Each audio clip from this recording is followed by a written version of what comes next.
లక్ష్మణ్, నేను మన శివ స్టూడియోస్లో ఉన్నా, ఇంటర్వ్యూలో ఉన్నా. ఇక శివన్న మాట్లాడుతుంట సునీతోని మాట్లాడి. లక్ష్మణ్ అన్న నమస్తే. అన్న నమస్తే. ఎట్లున్నారన్నా? బాగున్నా. కాదు, రామన్నని చూస్తుంటే లక్ష్మణ్ అన్నని చూసినట్టే ఉంది నాకు ఇంటర్వ్యూలా. అయితే నేను ఎందుకు కాల్ చేయించిన అంటే అన్న, ఇప్పుడు బయట కొంతమంది ఏమనుకుంటున్నారంటే మీ ఇద్దరి మధ్యలో ఏదో గ్యాప్ వచ్చింది అనుకుంటున్నారు. అది అస్సలు కాదన్న.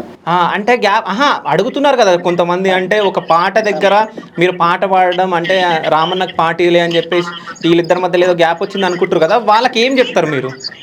అన్న యాక్చువల్లీ ఆ పాట నేను వాడితే బాగుంటుందని డిసైడ్ చేసేది రాము. ఓకే, నేను ఇందాక ఏం చెప్పినా? అవునవును. అది వాస్తవానికి అది దాంట్లో ఒక ఆత్మ వాడిన ఫీలింగ్ రావాలి, రాసినోడు వాడితేనే వస్తుందని. అదే రామును 2 సార్లు నేను రామే వాడాలని 3 సార్లు వాడించిన. ఓకే, అక్కడ అందరు ఏదో చిన్న అసంతృప్తి గురు, కానీ అది ఒరిజినల్ దాంట్లోనే ఆ ఫీలింగ్ ఉందని చెప్పి నన్ను వాడించిందే రాము. ఓకే. అంటే ఇప్పుడు జనాలు చాలా మంది అయితే ఏమైందంటే అది ఫ్లాప్ అయింది అనుకో, ఏ డిస్కషన్ రాకపోవు. హిట్ అయింది కదా, హిట్ అవడం వల్ల టాక్ పెద్దగా అయింది. అరే లక్ష్మణ్ రాయాలి, రామ్ పాడాలి.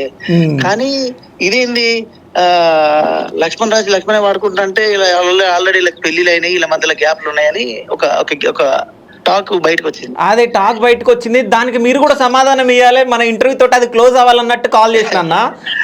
థ్యాంక్ యూ అన్న. అంటే దానికి కరెక్ట్ ప్లాట్ఫామ్ నుంచి మంచి ఆన్సర్ వెళ్తాడు అన్న. అంటే మన వ్యూవర్స్ కోసం, సో నా కోసం ఒక మంచి పాట ఏదైనా. అదే వాడమను.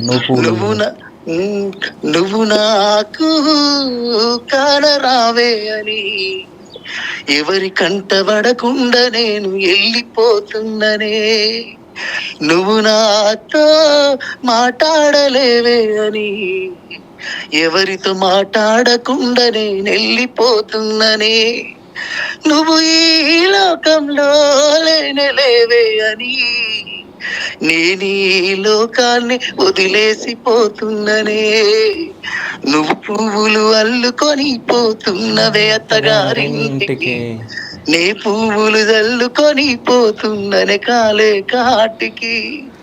థ్యాంక్ యూ అన్న. సూపర్ అన్న. అసలు అంటే ఇంత మంచి టాలెంట్, అసలు నిజం చెప్తున్నాం, మట్టిలో మాణిక్యాలు. ఏదో పల్లెటూరు నుంచి వచ్చి హైదరాబాద్లో ఇప్పుడు ఇంత పేరు సంపాదించుకున్నారు మీరు. అంటే అన్న చెప్తున్నాడు ఎన్ని కష్టాలు పడ్డారో అవన్నీ. సో మీరు ఎప్పుడు మాకు